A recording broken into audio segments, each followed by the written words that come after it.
Assalamualaikum warahmatullahi wabarakatuh. Berjumpa lagi dengan saya. Pada video kali ini saya akan mencoba untuk menyampaikan satu materi, yaitu tentang pengertian nilai mutlak. Nah, apa itu pengertian nilai mutlak? Silahkan kalian saksikan video ini dari awal sampai dengan akhir, sehingga kalian mampu memahami apa itu pengertian nilai mutlak. Nah, jangan lupa silahkan kalian subscribe channel ini, like dan share video ini apabila video ini kalian anggap bermanfaat untuk kalian dan juga bermanfaat untuk orang lain. Silakan disaksikan.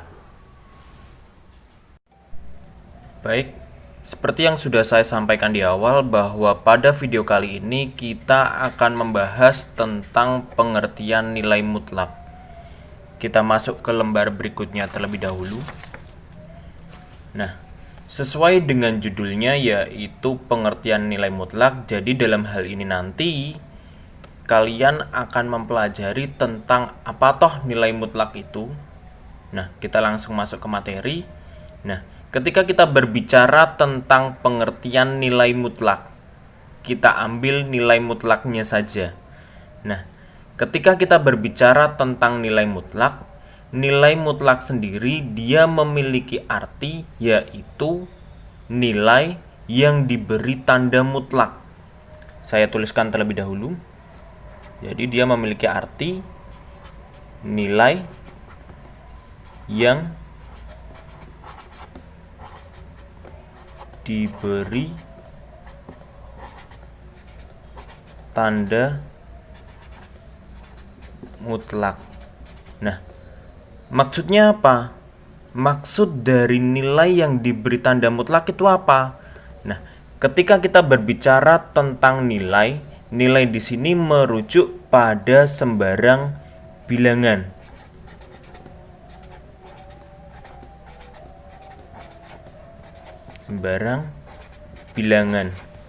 Jadi sembarang bilangan ini nanti dia akan diberi tanda mutlak. Maksudnya adalah sembarang bilangan itu nanti dia akan dibatasi dengan tanda mutlak.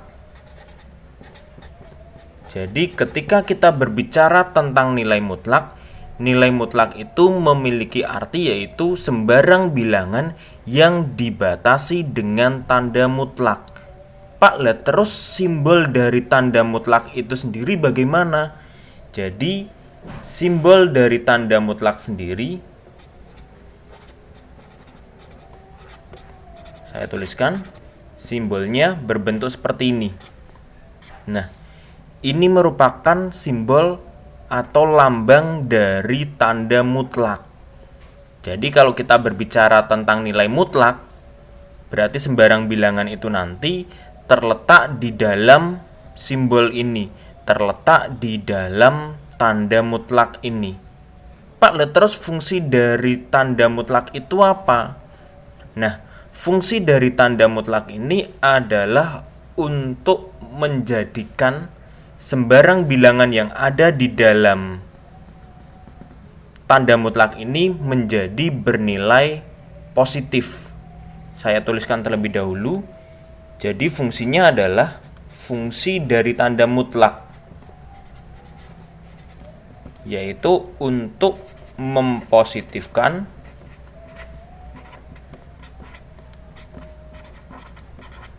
setiap bilangan yang terdapat dalam tanda mutlak. Saya ulangi kembali. Jadi fungsi dari tanda mutlak ini adalah untuk mempositifkan setiap bilangan yang terdapat dalam tanda mutlak itu. Jadi gini, kalau ada sebuah bilangan kok dia terdapat di dalam tanda mutlak ini, maka nanti hasilnya pasti bernilai positif. Pak, lihat terus contohnya bagaimana? Nah, untuk mempermudah kalian dalam mempelajari contoh penggunaan tanda mutlak, kita akan mencoba untuk memasukkan bilangan-bilangan yang sudah kalian pahami ke dalam tanda mutlak itu. Nah, di SMP dulu, kalian sudah pernah mempelajari yang namanya bilangan bulat, ya kan? Saya tulis dulu, bilangan bulat. Nah, kita tahu bahwa yang namanya bilangan bulat, dia itu terdiri dari bilangan bulat positif, bilangan bulat 0, dan juga bilangan bulat negatif. Nah, nanti kita akan mencoba untuk bermain atau memasukkan ketiga jenis bilangan ini ke dalam tanda mutlak. Nanti hasilnya seperti apa dan proses untuk mendapatkannya seperti apa. Apakah untuk bilangan bulat positif itu nanti sama seperti bilangan bulat 0? Apakah sama seperti bilangan bulat negatif? Prosesnya ya. Kalau hasilnya pasti sama, yaitu akan bernilai positif. Kita masuk ke lembar berikutnya. Nah, seperti yang sudah saya sampaikan tadi, bahwa kita akan mencoba untuk memasukkan ada 3 jenis bilangan tadi ya. Jadi ada bilangan bulat positif, bilangan bulat 0, dan bilangan bulat negatif yang akan kita masukkan ke dalam tanda mutlak. Kita mulai dari bilangan bulat positif.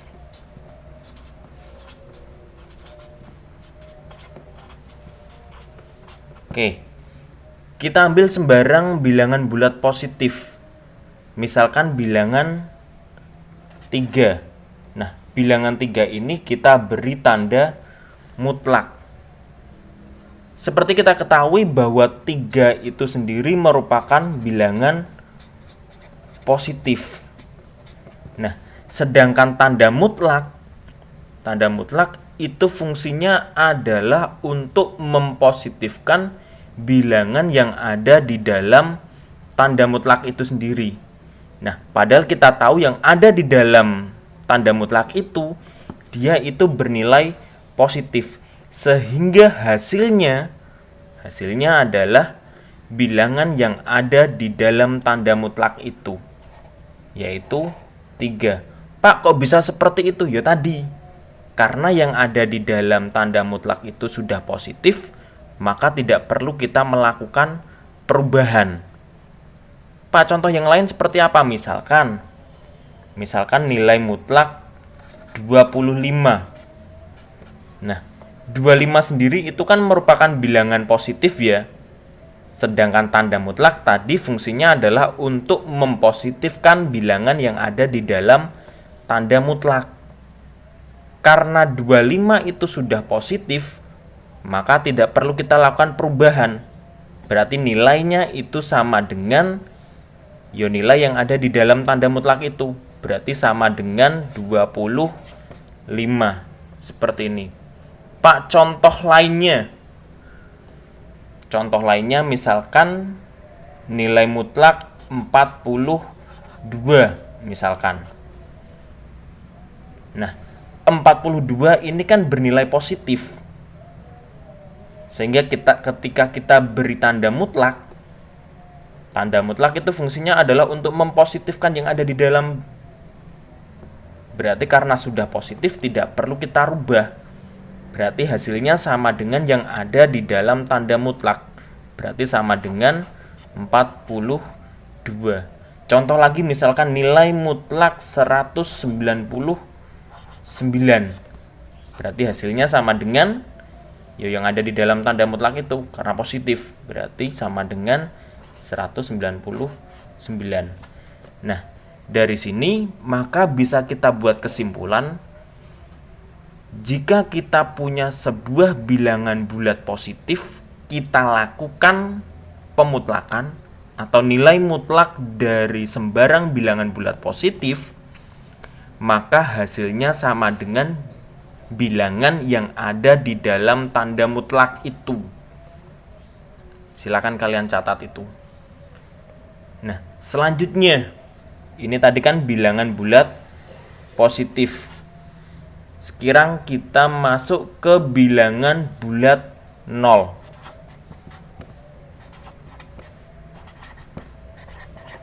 Nah, berarti kita buat bilangan 0, kita beri tanda mutlak. Nah, seperti kita ketahui bahwa yang namanya 0, dia itu merupakan bilangan bulat yang sifatnya netral. Dia tidak positif dan juga tidak negatif. Nah, karena sifatnya yang netral itu, maka ketika kita beri tanda mutlak, maka cara penyelesaiannya itu sama seperti bilangan bulat positif. Berarti hasilnya sama dengan yang ada di dalam tanda mutlak itu. Yang ada di dalam tanda mutlak siapa? 0. Maka dari itu sama dengan 0. Nah, dari sini bisa kita simpulkan juga.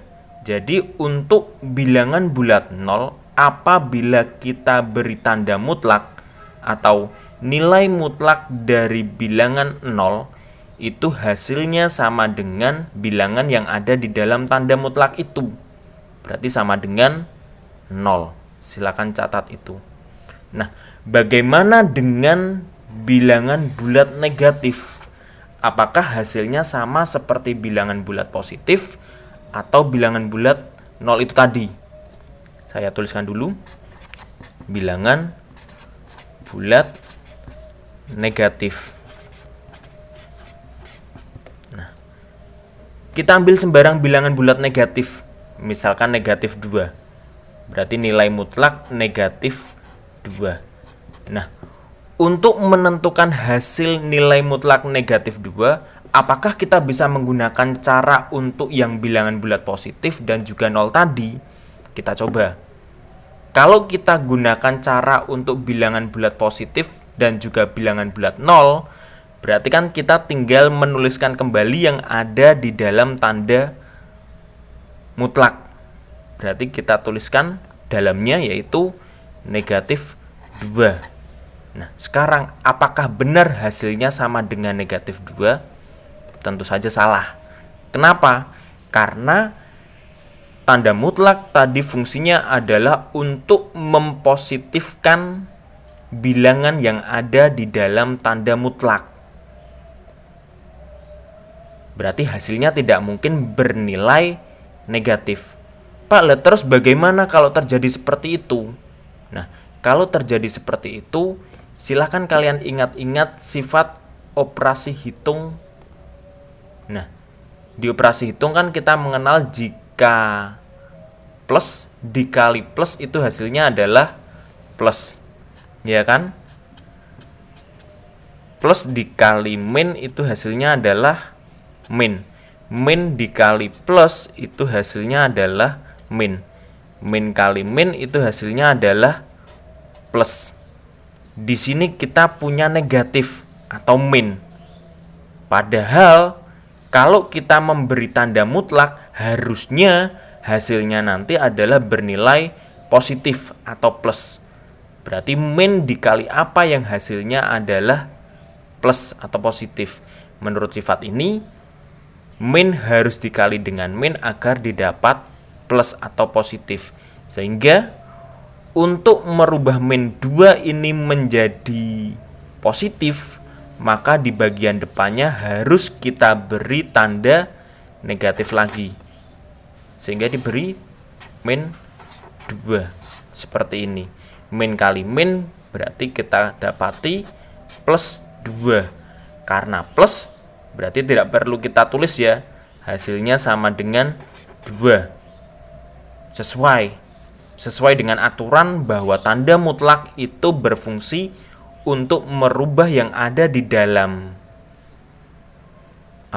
berada di dalam tanda itu menjadi positif. Hasilnya adalah positif 2. Kita buat lagi, misalkan saya punya nilai mutlak negatif 5. Berarti dengan cara ini tadi, biar jadi positif, berarti negatif 5 ini depannya harus diberi tanda negatif. Berarti min kali min berarti dapati plus. Plus tidak perlu kita tulis sehingga didapati 5. Kita coba lagi, misalkan kita punya min 10. Biar jadi positif berarti min 10 ini di bagian depannya harus kita beri tanda min. Min kali min berarti dapat plus, sehingga kita punya plus 10, berarti cukup kita tulis 10. Nah, dari hal tersebut maka bisa kita buat sebuah catatan kecil, yaitu ketika kita melakukan perhitungan atau menentukan nilai mutlak untuk sembarang bilangan, jika bilangan itu berupa bilangan bulat negatif, maka proses penyelesaiannya adalah pada bagian depan bilangan bulat negatif itu kita beri tanda min lagi, sehingga min kali min itu nanti hasilnya adalah plus, sehingga didapati nilai mutlak dari sembarang bilangan bulat negatif hasilnya juga merupakan bilangan bulat positif. Nah, dari ketiga contoh ini maka bisa kita buat sebuah kesimpulan baru. Kesimpulan ini berkaitan dengan bagaimana cara kita mendapatkan hasil dari nilai mutlak itu. Nah, hasilnya bagaimana? Jadi gini, untuk sembarang bilangan bulat positif atau bilangan bulat 0, jika kita masukkan ke dalam tanda mutlak, maka hasilnya sama dengan bilangan itu sendiri. Tetapi kalau seandainya kita punya bilangan bulat negatif, kok kita beri tanda mutlak, maka untuk mendapatkan hasilnya di bagian depan bilangan bulat negatif itu harus kita beri tanda negatif, sehingga nanti hasilnya adalah bilangan positif. Nah, dari pernyataan itu bisa kita tuliskan seperti ini.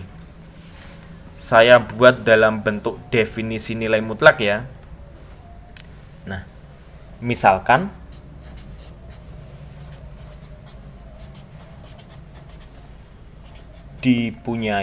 misalkan kita punya sembarang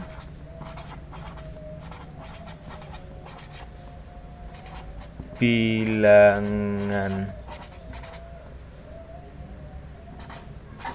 real X.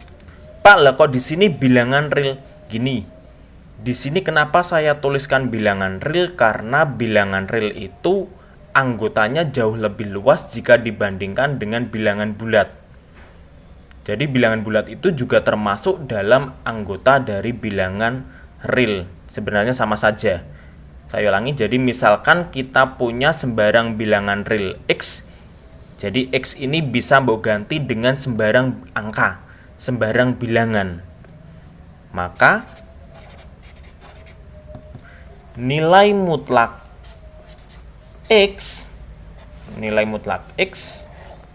jadi tadi nilai mutlak X jika X ini diganti dengan bilangan bulat positif atau 0, maka hasilnya sama dengan bilangan itu sendiri ya.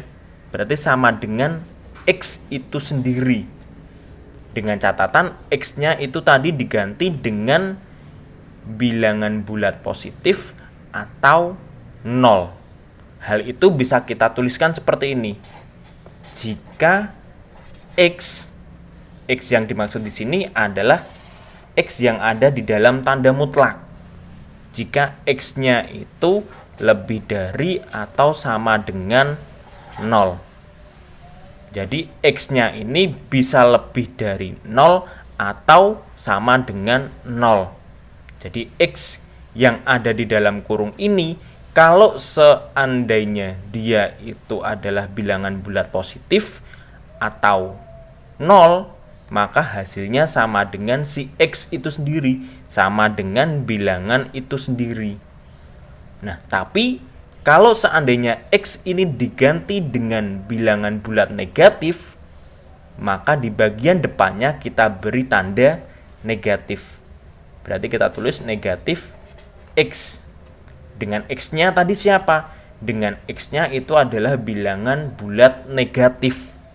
Maka bisa kita tuliskan syaratnya, jika X itu karena negatif berarti kurang dari 0. Nah, ini adalah definisi nilai mutlak secara umum. Saya bacakan kembali. Jadi, misalkan kita punya sembarang bilangan real X. X-nya itu berarti sembarang angka, monggo meh diisi berapapun, maka nilai mutlak X dia sama dengan X itu sendiri kalau X yang ada di dalam tanda mutlak itu lebih dari atau sama dengan 0. Maksudnya adalah X yang ada di dalam tanda mutlak ini dia bisa bilangan positif atau 0. Tapi nilai mutlak X itu akan bernilai negatif X.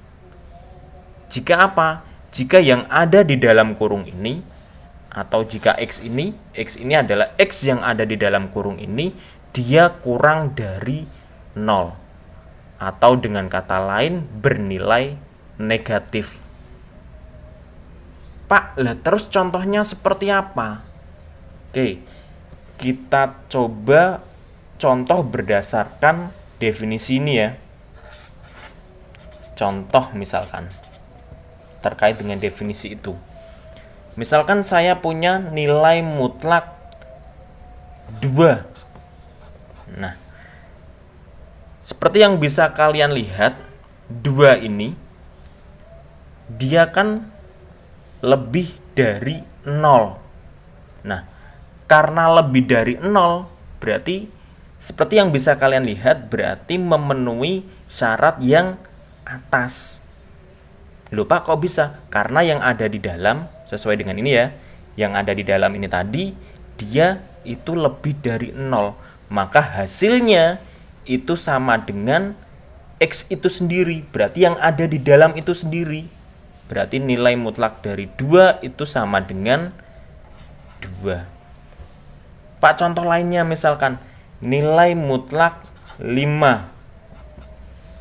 Nah, seperti yang bisa kalian lihat, 5 itu yang ada di dalam itu apakah lebih dari atau sama dengan 0 atau kurang dari 0?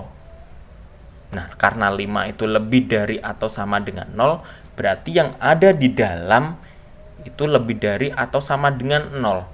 Berarti hasilnya itu sama dengan yang ada di dalam itu sendiri, berarti sama dengan 5. Pak, contoh kalau yang negatif bagaimana? Nah, untuk yang negatif kita coba. Misalkan saya punya nilai mutlak negatif 4. Nah, seperti yang bisa kalian lihat, negatif 4 atau yang ada di dalam tanda mutlak ini itu kan negatif 4. Nah, yang ada di dalam itu kan dia lebih dari 0 atau kurang dari 0. Jelas negatif 4 itu kurang dari 0. Berarti yang ada di dalam itu kurang dari 0. Karena kurang dari 0, berarti apa? Yang dipakai adalah yang bagian bawah. Berarti hasilnya yang ada di dalam yaitu min 4, di bagian depannya kita beri tanda min. Min kali min hasilnya adalah plus. Berarti plus 4 ya. Karena plus 4 berarti cukup kita tulis 4. Contoh lagi misalkan nilai mutlak min 6. Nah, seperti yang bisa kalian lihat, yang ada di dalam tanda mutlak itu adalah min 6. Nah, yang di dalam berarti apakah dia lebih dari 0 atau kurang dari 0. Jelas min 6 itu kurang dari 0. Berarti yang kita gunakan adalah yang bagian bawah ini. Berarti yang ada di dalam kita tulis dulu min 6. Kita beri kurung sesuai dengan ini, berarti depannya diberi tanda min. Min kali min berarti hasilnya adalah plus, berarti plus 6. Karena plus berarti tidak perlu kita tulis. Berarti hasilnya sama dengan 6. Pak, itu kan penyelesaiannya bentuknya adalah tunggal.